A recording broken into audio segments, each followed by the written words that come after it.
workshop really represents a piece of research that has evolved out of over about a decade of studying women's issues primarily, and their relationship to three women central to the adoption experience: the birth mother, the adoptive mother, and the adoptee.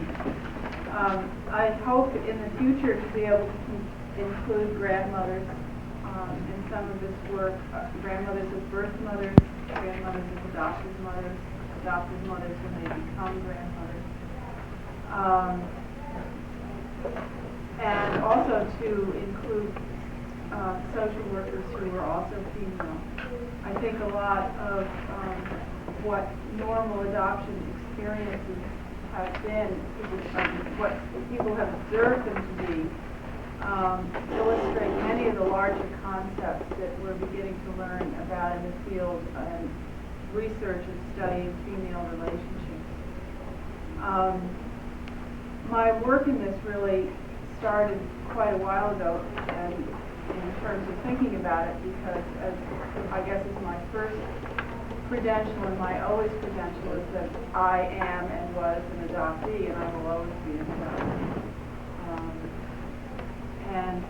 But I took a long time getting around to really working on these kinds of issues. I was a psychiatric nurse for a number of years and a psychotherapist, and then I left that to study art history and fine art, and then I came back again into psychology. Got a doctorate in education just a few years ago, and all of this has come back, I think, perhaps because of the birth of my own child and my own awareness of things that I, as a child adopted in the 40s, I was not aware of, I wasn't made to be aware of.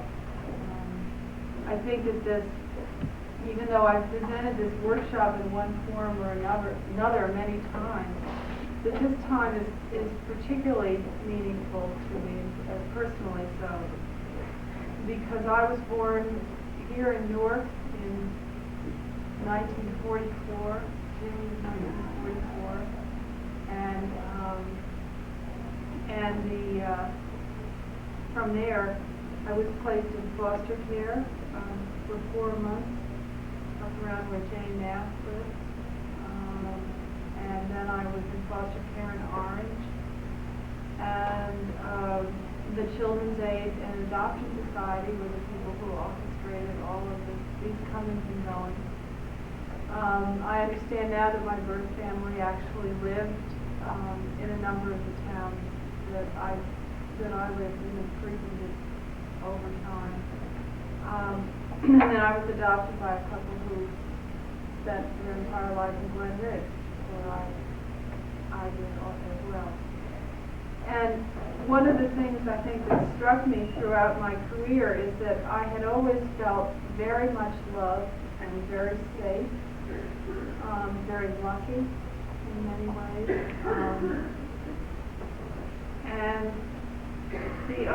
But there was a recurrent theme that came, would wax and wane over the years, and that is that I even remember as a little girl once feeling just a little bit sad, a little bit confused.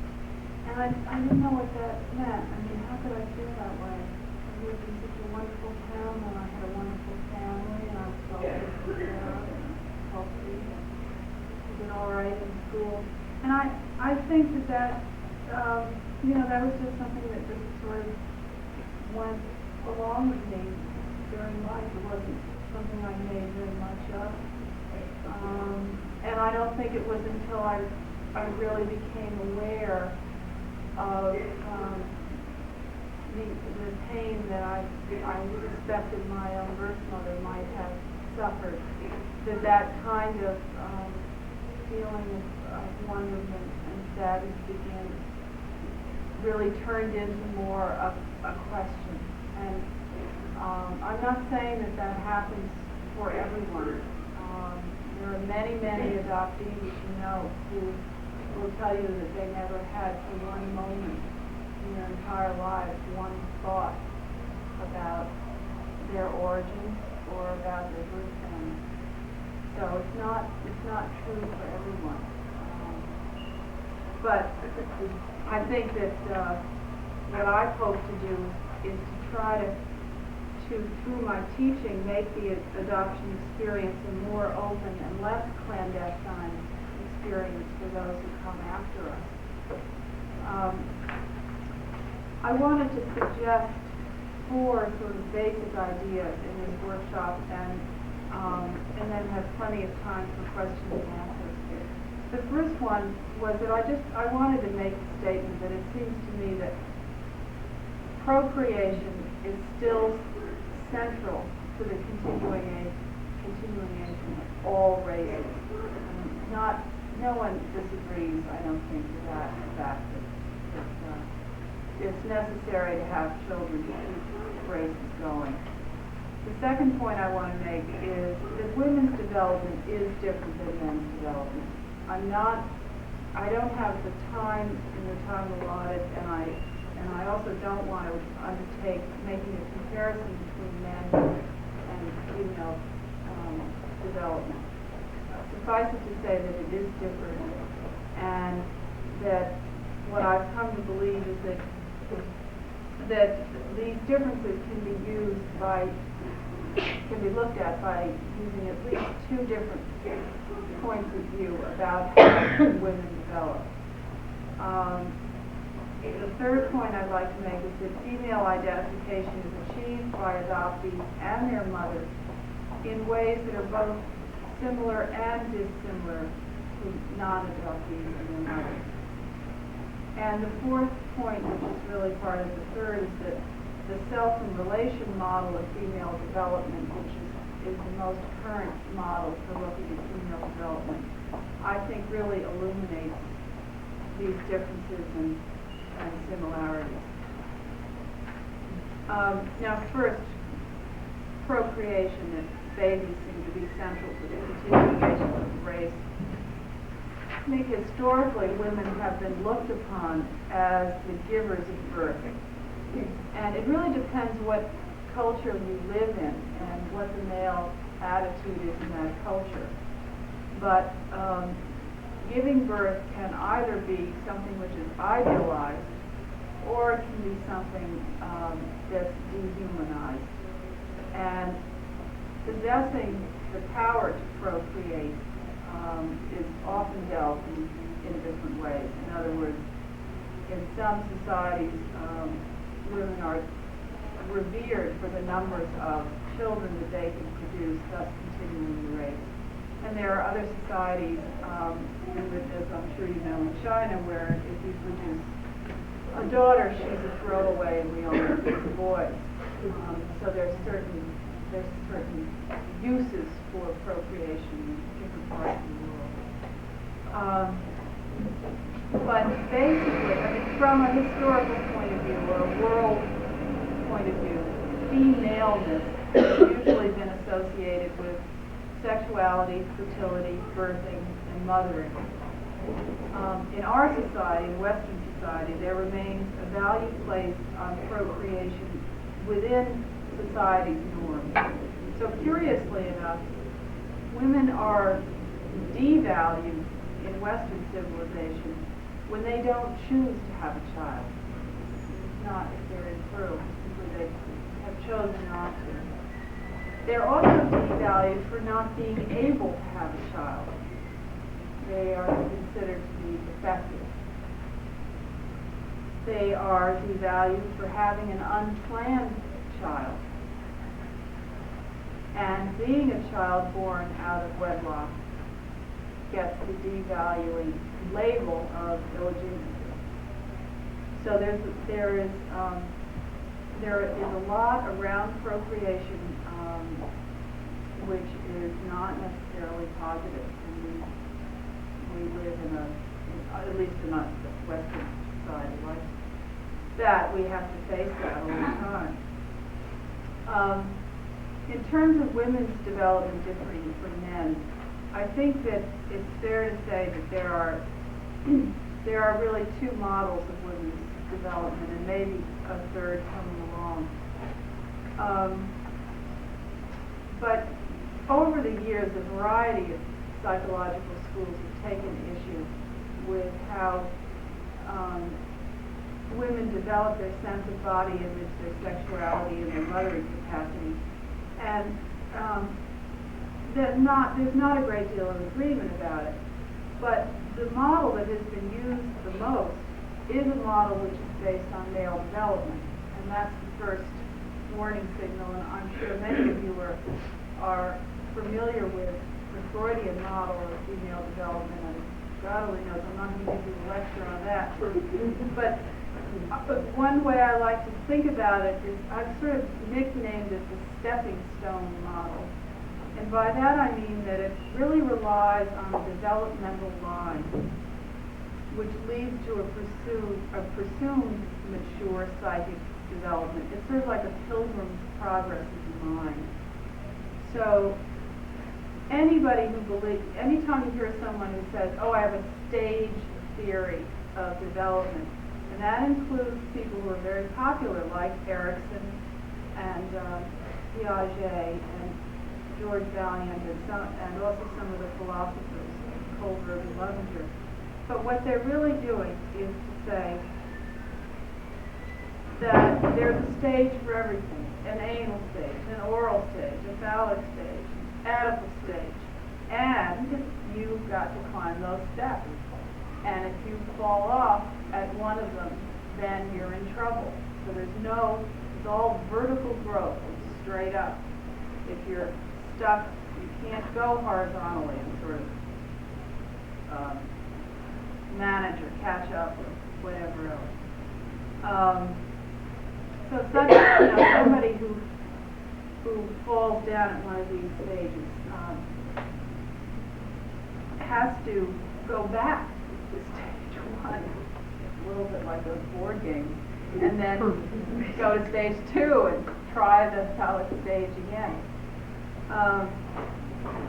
The other thing is that all development in these linear models, these stepping stone models, emphasize separation and individuation from one's parents, particularly the mothering one. And I use the word the mothering one because the mother is the person, foster care mother, the adopted mother, the mother in the nursery, the mothering one who is there, has been the most often available to you.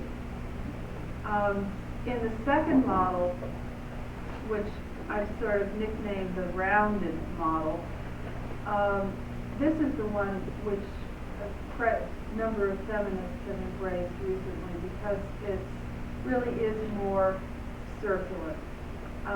Their feeling is that development occurs within a circle of continuing relationships that are reciprocal. You're not always just going by yourself up this ladder. The circle enlarges over time to include experiences from both within oneself and from what is interjected in by others. So in other words, growth comes from every direction. You don't just get it from how you feel inside, you get it from the way in which your friends and your parents are imparting information to you on all sides. And it's not a vertical climb like the stepping stone model. The beginnings of it depend on the strength of the bond between the mother and child. And in this case, we're talking about mothers and daughters. The goal is to mature over time while in relationship.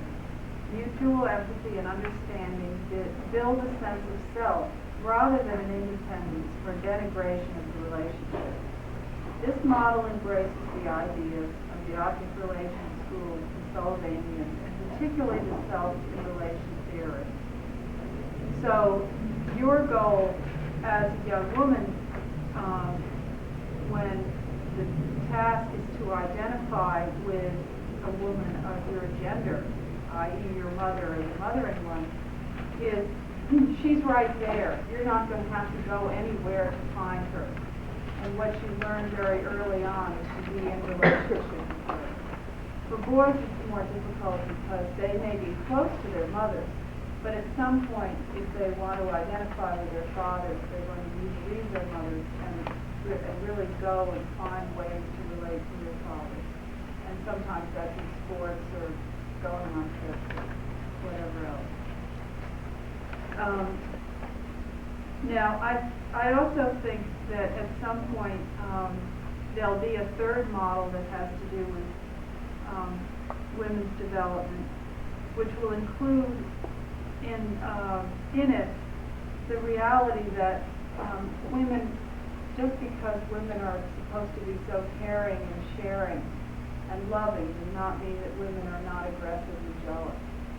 There's been a great deal of hesitancy by the feminists, I think, when they first brought these arguments out to want to admit that women fight and that they can be pretty nasty to one another, and that somehow I think they thought that would come too close to the aggression they were criticizing men.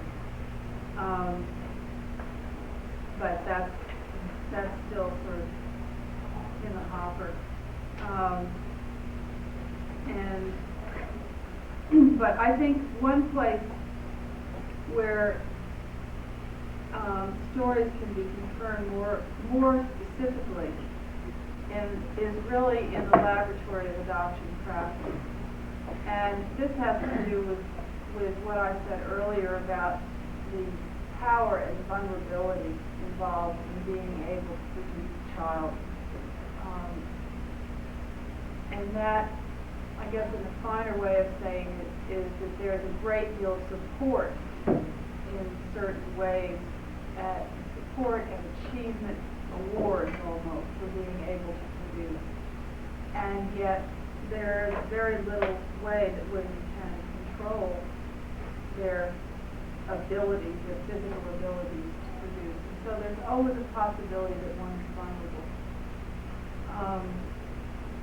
And I think there is a kind of a wish for reproductive power, feelings of vulnerability when one's body is unable to conceive, or extreme vulnerability when there's been no choice but to relinquish a child.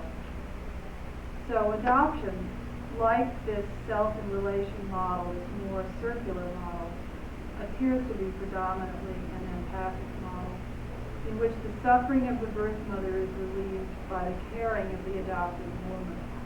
The child who has been disconnected from her mother at birth is connected to another loving woman. In fact, as in many relationships between women, there is also selfishness and narcissism at work.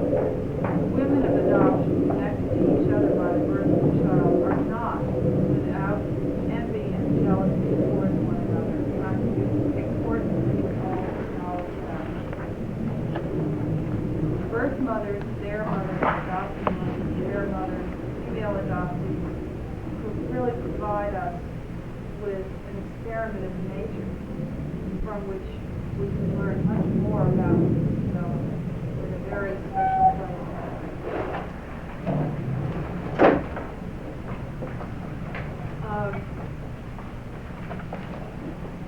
I think that, again, in terms of jealousy and some of the aggression, Schechter has talked some about what he feels are issues that adoptive parents encounter in terms of discovering their infertility and really trying to deal with the pain of that and mourning. But he also talks about how this wound provokes intense anger, and that the anger, if it's unresolved, can be at one's partner, oneself, and also at the children they adopt. And some of these issues get re-encountered as children pass through various times in their lives, like puberty or adolescence, or their experience of their own first pregnancy and childbirth. Those times can cause a certain kind of upheaval. I think that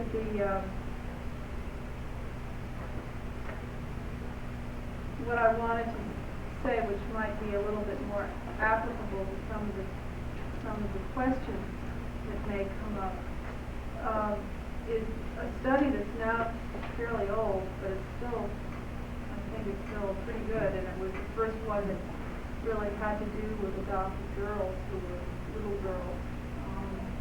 It was done by a New York researcher, Susan Farber, in the 60s, and she was able to spend a great deal of time with these kids in their homes, which is fairly unusual, and she's able to follow them over a period of time, and she did that. I don't know if you're familiar with play therapy, but she would come with her dolls and toys and stuff and sit down with them and just ask them to play what their lives were like at that time. And what she said was that she noticed that little girls' concerns about their birth mother were more abundant earlier and more linked to their sense of themselves as females than boys. For example, 3.5-year-old girls ask questions about why their mother didn't have babies. At 5 to 6, questions about how babies grow in bodies. At 6 to 7, more about pregnancy, not directly about the biological mother. But in doll play, they dressed up dolls and debated whether or not to have a baby or adopt. Now that's at 6 years old. Pretty amazing. And I don't know whether, I wasn't at Brzezinski's talk this morning, but I know he often speaks about at what stages cognition come in. And 6 is not, 6 is pretty good, but 6 is not 13. And so, at any rate, there were the doll play I thought was very, very interesting, and also illustrated how attached they were to their adopted mothers.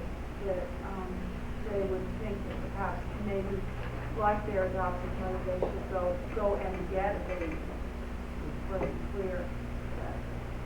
Also, I would say that the concept of conception and pregnancy would not be something that would be very easy to explain. At 7 and 8, as early as 7 and 8, so first and second graders were referring to what they called their two mothers. And the question, where did you get me, arose. By 8 to 9, fantasies such as I was given up because I was bad or my mother had surgery came about. Conceptually, they had trouble understanding being born out of another woman. That's a pretty abstract word. And at 9 to 10, the fantasy became more complex. Farber found that questions were rare amongst boys between 7 and 8, but they might ask things like, why can't mother grow a baby in her body? And then between 8 and 9, why did that lady give me away? And between 9 and 13, apparently they claimed to have no interest. There was less struggle with their mother than the girls.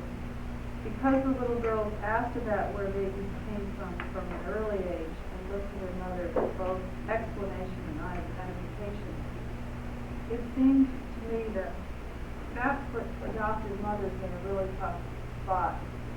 And I named it this sort of awkward name, but I call it the dual enlightenment.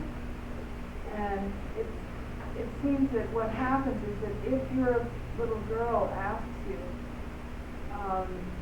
if she was born out of your body and where babies come from, that you have before you two things that you are going to need to decide whether you're going to enlighten her about. And that, first of all, is how babies are made, no matter how simple the explanation. And then at the same time, by telling her that you weren't made she wasn't made in your body, that necessitates the explanation that she was made in someone else's body or came from somewhere else, and therefore she is now enlightened about her adoption, whether you would want it to do with that early or not. And it has come as early as 2.5 and 3. It's a very difficult task for adopted mothers, and I think now, when I think back in my own adopted mother's generation, why there was so many adoptive mothers who simply punted it, and some of them who didn't tell the truth too. So it's a very hard path.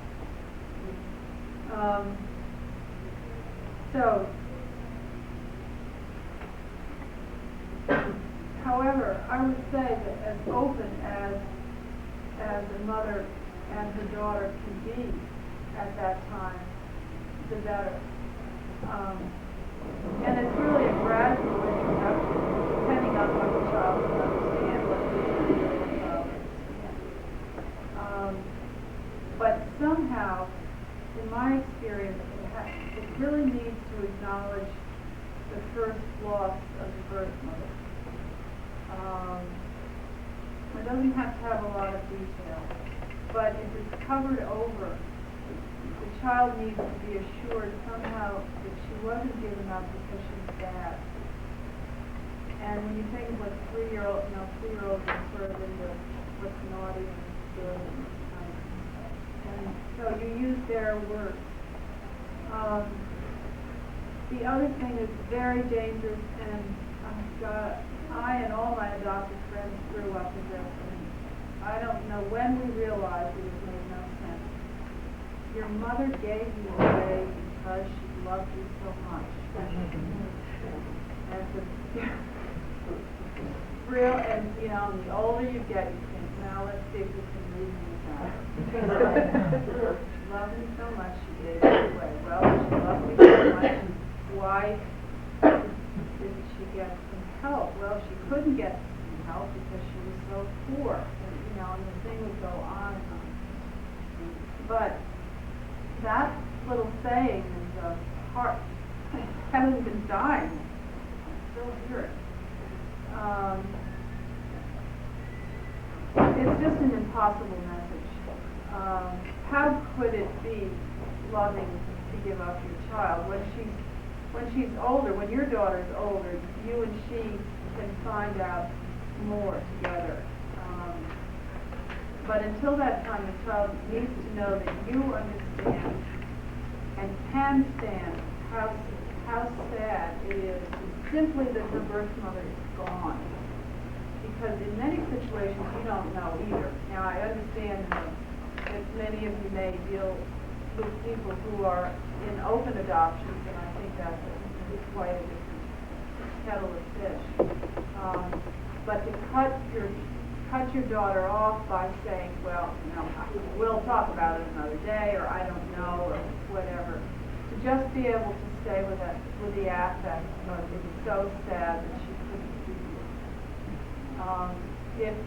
Sometimes the daughters press about that, and it's perfectly reasonable to say that when she's older that you and she will try to find out what happened, that she was unable to. So that you're not pitting yourself against your daughter, that it's something that you and she can do together, and that she knows you understand that.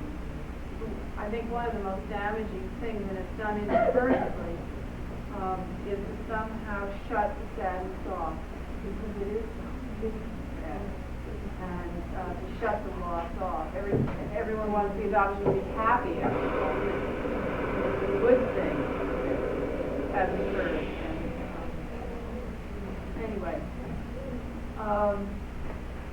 I have a quotation from a gal who was talking about her mother, and she said, I always cared for my first mother.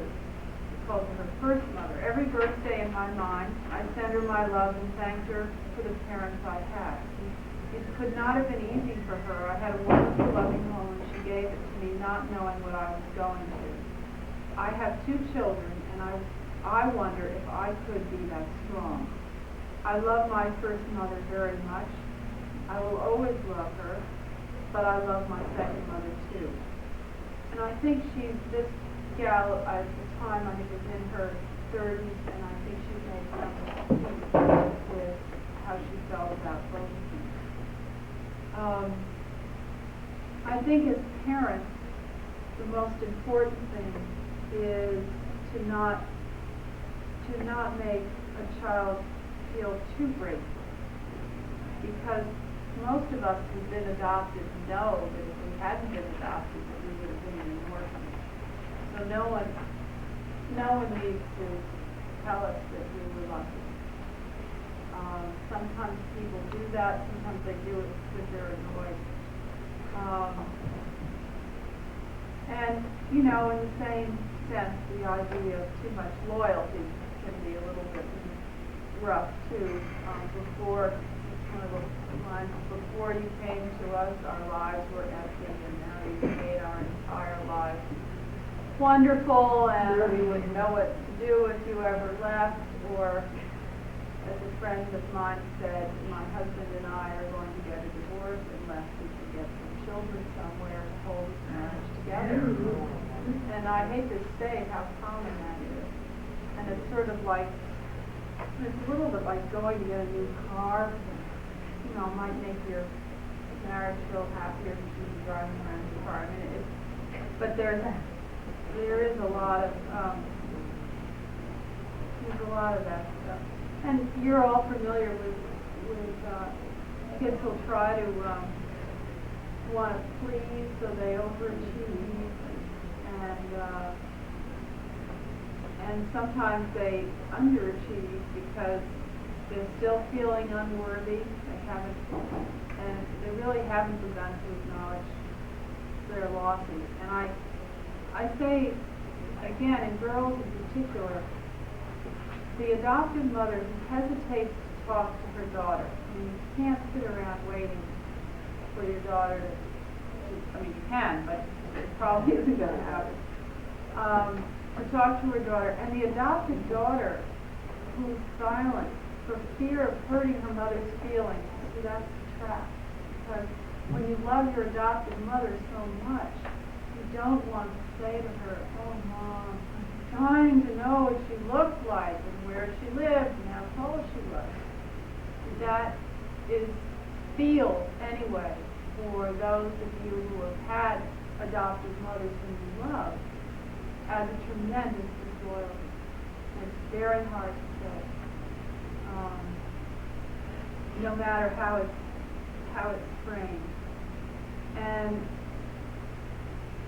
then I also think that the adoptive mother who hesitates to her daughter, and the adoptive daughter who remains silent for fear of hurting her mother's feelings, or because she's actually angry about the relinquishment.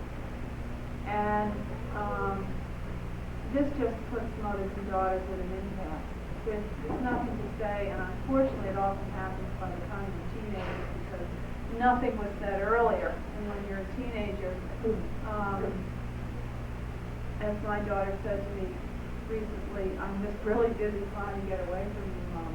With a big grin on her face, you know. And I know, I understand it. Go ahead. But I've also found a pilot study that I did a while ago that the girls who don't talk to their moms, and the moms who can't talk to their girls, and about also, by the way, about not the moms, about how sad it was for them not to be able to have a biological baby, and for the girls to say how much they wished they had actually been their biological baby, or how much they worried about their birth mother. These are often the girls who later get pregnant themselves, and sometimes they know it's related to identifying with their birth mothers, and sometimes they don't. And sometimes you get them in a clinic or something and find that out. There was a college-educated journalist who used to belong to a group of ours in Massachusetts who equated her questions about sexuality with what they believed her birth mother's sexuality had been. Again, this is another strike against the so-called closedness of adoption. She wrote that, "Mostly I thought my birth mother was a teenage slut. That's the impression that was tactically reinforced at home. Also that she simply didn't care about me." But there was also the usually repressed, too seductive, attractive, wonderful fantasy that I would find a mother just like me. So, always, and again, it's kind of all these dual things going on. Even though her mother wasn't comfortable with what she thought had gone on with this gal, and the daughter made her feel bad, but she also had her hopes for something better. Again, in open adoption, there are fewer fantasies and more open, having records open earlier. If a child, let's say a young girl says to her mother, sometimes I feel like my mother was dead, there's much more of an opportunity to find out what the situation was. And when you read a book by someone like Carol Schaefer from California, who was a birth mother who relinquished, and have her tell you about not only the fact that she was forced by her family and her priest to relinquish, but that she had had intercourse using contraception ever since she began to have intercourse. She had what is called a contraception failure. Now, we're going to call her promiscuous. Well, some people would, but she's having sex at all. But there are a lot of their old wives tale. Many birth mothers become pregnant on their first intercourse. Anyway, the point here is that girls have two mothers to identify with. One who became pregnant and gave birth, and the other who nurtured her and mothered her. For girls, an identification with both her birth mother and her adopted mother really does start as early as when she asks where babies come from. And her adopted mother has a great opportunity to contribute to her positive sense of self. I think the hesitancy to speak openly about the birth mother comes out of a lot of fear that somehow the child is going to want to go live with the birth mother. My understanding of that is that's happened fairly rarely. The issue is that neither you nor your child do very well if you deny that there's been a past, your past, her past. It has to be acknowledged and it has to be put into perspective, but it takes a long time. I think sometimes people say, well, I told her she was adopted when she was 4. And then you say, oh, well, have you talked about it since? No. How old is she now? 7. Well, I already told her. There's nothing else to say. In terms of sexuality, I think the dual enlightenment is, again, where that starts. Little girls figure out pretty soon that mom and dad are having sexual relations, but they're not producing any babies as a result, and that's a little bit confusing. There's an awful lot of psychiatric literature on this stuff that I won't bore you with. Partly because I'm not so sure that it's on the mark, because again, it's based on a male observation. The only thing that I ever found out that really specifically related to sexuality of female adoptees was that it could have a potential, if their sexuality or the birth mother's sexuality was denied, there could be potential family conflict. And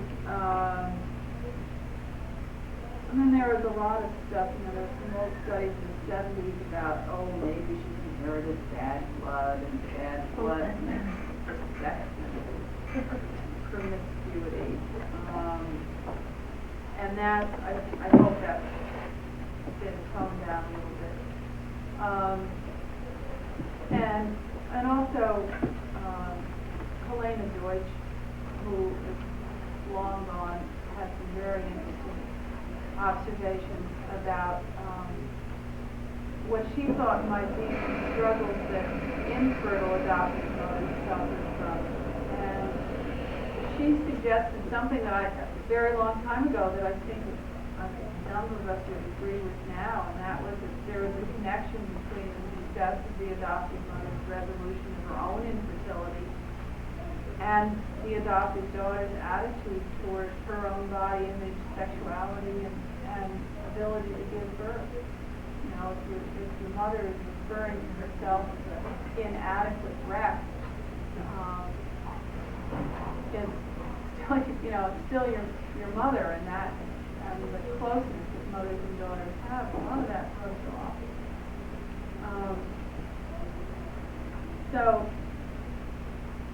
And then there's people who think that sexuality is exaggerated in the process of adoption, and that some adoptees identify with a sterile parent. I mean, I have known adopted women who are perfectly fertile who chose to adopt babies because they were afraid that they would distance their adopted mothers from them if they didn't. And I think one of the most interesting things about that is a wonderful dissertation that a classmate of mine did about 5 years ago, which was childbirth itself as a developmental process for female adoptees having their first baby. And what she based that on was that in the most consistent finding, just about pregnancy and delivery in general, was that the relationship of a pregnant mother's own mother has on her psychological processes something much greater than we had thought of, and that in fact it relies on their own identification with their mother.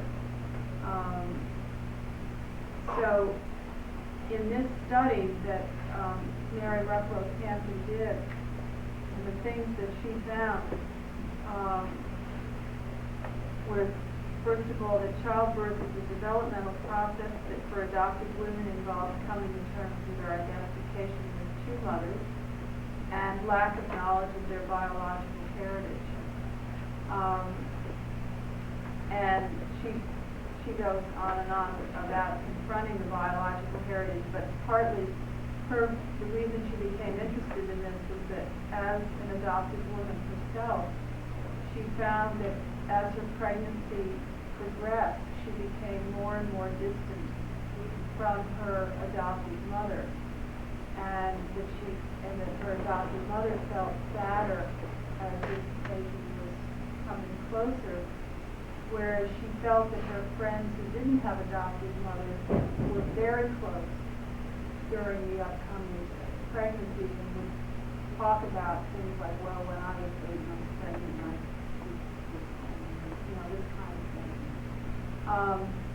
And what Mary found was that in a group of 30 pregnant adopted women who she studied and also went into the labor room with Mary was a nurse, she found that something like 8% of them had uterine inertia, and yet in other words, they had a great deal of labor, and there was no reason that baby couldn't be born, but the baby wasn't going to be born. And in situations where there is uterine inertia, I don't know if you're familiar with the midwife literature, but midwives will in order to encourage women, will say, well, tell me about your own birth. Tell me, well, what did your mother say? How long did it take her? To try to bring this mother-daughter connection. And Mary's experience was to get hysterical and begin to cry and tell her that she did not know her birth mother, that she had had trouble finding her, that she couldn't tell her anything. And I guess they had quite a time getting this child delivered, but she eventually did. And what she found then in making this her project was that adopted women, whether they know it or not, experience a strong identification with their birth mothers during the whole time they're pregnant. That from a physical point of view is probably the closest that you have been to your birth mother since the time she was carrying you in her womb. And she felt that this just reopened a great number of feelings. And, you know, teenagers, she felt, had an even stronger identification with their birth mothers, and she thought that was one of the reasons for some of the out-of-wedlock, particularly teenagers whose adoptive parents were not encouraging them to search, and they were getting sexually active at the time, and so if the search was blocked, then the search would just really become much more of a physical event.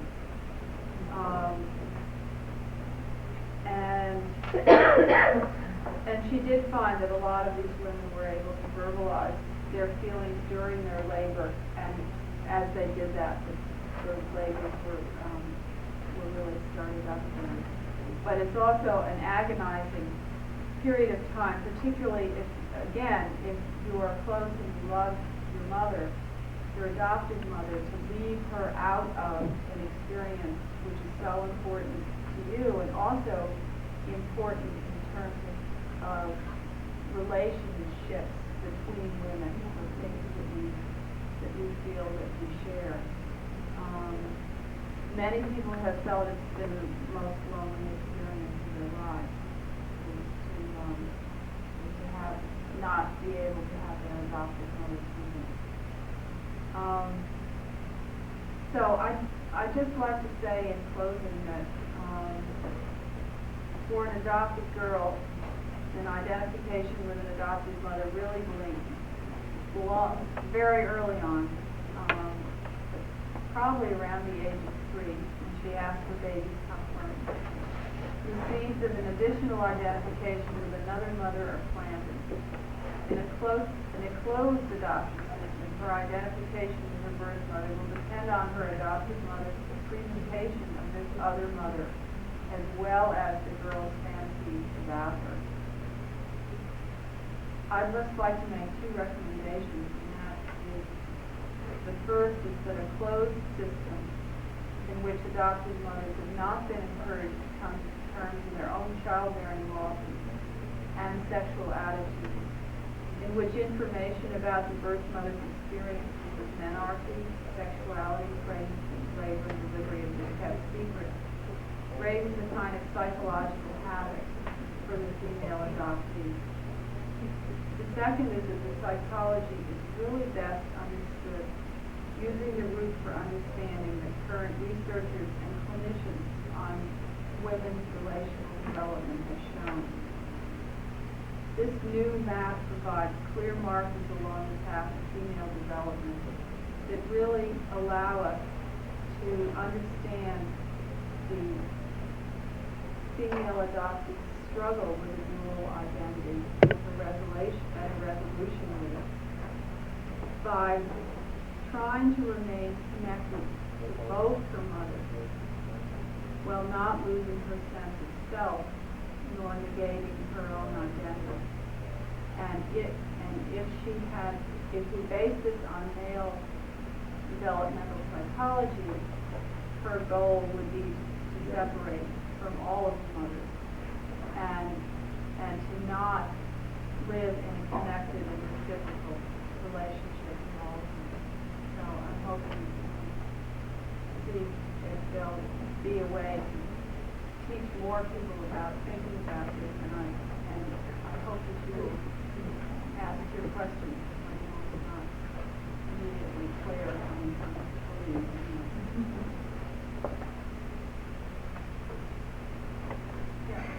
have a question regarding pictures of the birth mother. If you had been given that, or if you hadn't been given that, would that have been sort of helpful? Something like that, versus, so what you asked for. Or should I incorporate it into my discussion? If I have a birth mother for both of them, taking the same birthday. Then you don't know something like a whole good one. Well, girls look in the mirror an awful lot. Right. I would just be afraid that she may say then at age 7 or 6 or, in 2 years, we have pictures I see together and maybe we could go visit. And we've had contact with the person who's had a phone, and we'd like to see the children and my husband and I. And we have reservations about doing that because they're so young. And I feel that if I do it, I might want to say someday that I honestly met her in someone's home and that they have met their birth mother before. Or I might kind of want to cover that and say, you never met her. I mean, meeting her would be almost different with the, I'm not so sure. And she has very eager to do this. We don't get another call. I just don't know how important that will be to my children. Should I not do it? It's a real hard. So maybe just start with a picture and see what kind of feedback I get. Are there other people who can say to that? Question of sending a picture or bringing a picture to a young. I have pictures of my daughter's birth parents. She's never seen them. She's 6 and a half now. At one point she asked about them and I was going to go get it. They're with the letter that's in the same class. We have to keep blaming on that.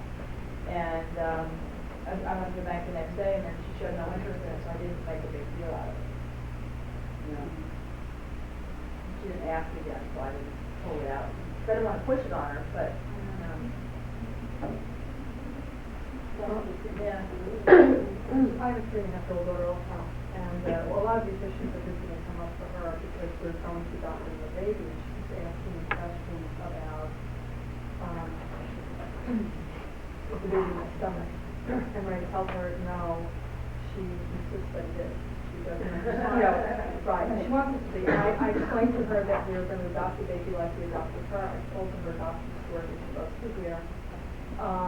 But it's too abstract for her to understand. I mean, we've had a number of children born in the family, in the neighborhood, and that's how she thinks, all babies come to families, and in a sense they do. But I guess the point I wanted to make, we had a very open adoption. We know her birth mother by name, where she lives, she knows where we live. It was a very wonderful relationship.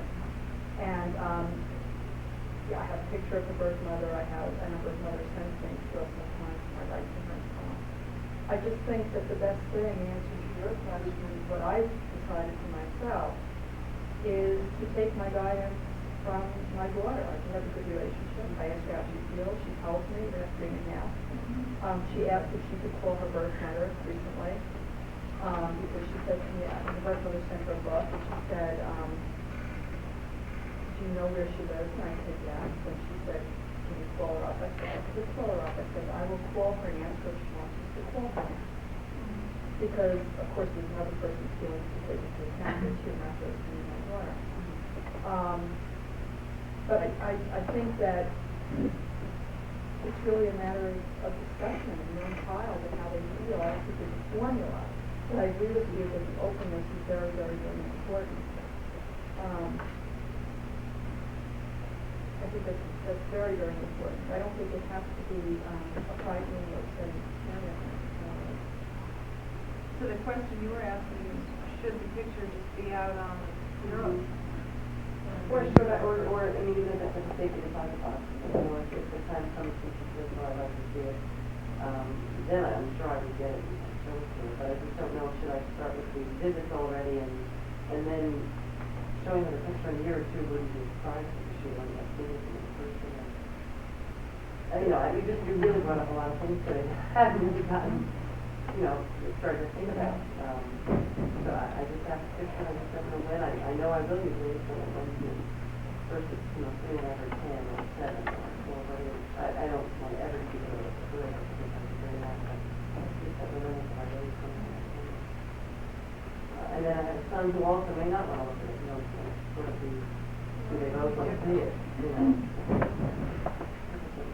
I think it's a little difficult to put on a child that young, part of the decision making is to, we'll call your birth mother and find out if she would like to talk to us now. I think those kinds of decisions maybe should be looked at between the adoptive parents and the birth parents, and keep that piece away from the child so they don't feel rejected if the birth mother says, no, I'm not ready to do that now. That's an awful young child to have to feel a rejection at 3.5 years of age. And the poor self-image of adopted women is a real tough thing for adoptive parents to deal with, I think, lots of times.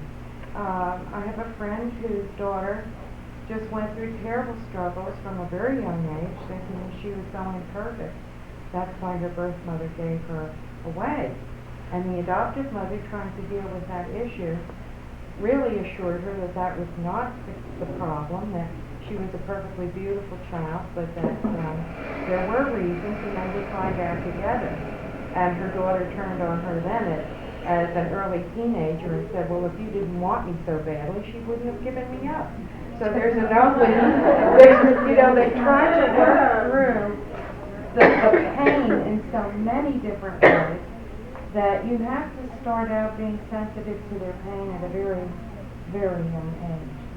And I think when you don't know what to do, instead of getting into an argument about it, I think so often you could just say to yourself, with your child sitting there, I just don't know what to do. It's so painful. It's painful for me and it's painful for you. How old is your oldest? Do you have an older one? My daughter's 3.5, my son is 2. Oh, so it's not like you can sit down with your older one and say, okay, kids, I want to talk to you, but... Yeah, no, I mean, if I show my daughter the picture now, and she does have some comprehension of it, and there's a lot of pictures, photos, I don't know what to do with it in years when I, it's just sort of a different situation, and I don't know that I ever was sort of glad that I got the picture. I hear that that's good from a good standard, and it's not good from some other people. It's a real hard decision to, now that I've got this information, do I use it, or do I just put it away? Would you say the birth mother has been in touch with you and she wants to see the children?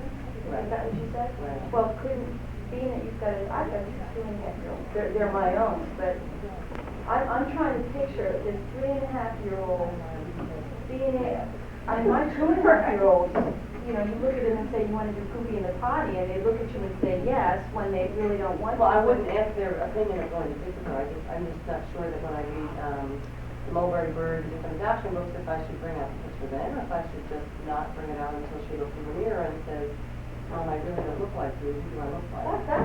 But that might not be around 13 or 14, and that might not, she may never say that to me. Like she said, you might not ever get that.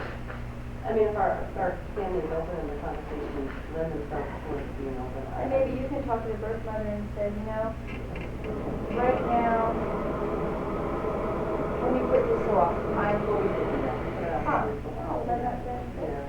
But a picture is different than the real life person coming into your home. Would it be Isn't it? possible to have the picture mixed in with all the family pictures and just say, well, now this is your birth mother, and as the child becomes accustomed to it, we'll already know without having to suddenly... Well, we haven't even said that word to you. We haven't heard today for an adoption meeting, she just has to continue on adopted. But that's really as far as we've gotten, and the reason I come to you is to sort of, not build courage, but just to sort of learn the right words, or my own words, but the right way to pronounce the right word up. And say birth mother, birth father, and a little more of that terminology to use with her, or the right word, for her ears. I don't want to get caught up on this issue. I think that the time will come when we'll just use it, be helpful information. I just want to say, it is a difficult situation, because when my daughter was asked, we have a book that her birth mother sent her.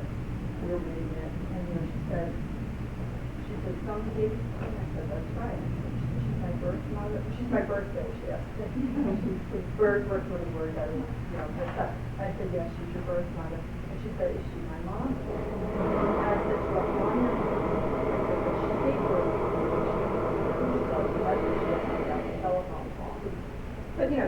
me if she can visit her cousin in Florida, and I tell her, you know, well, we can call him, or we can talk to him, or see him right now, and, you know, she accepts that, it's not, it wasn't, it was more, it was a question.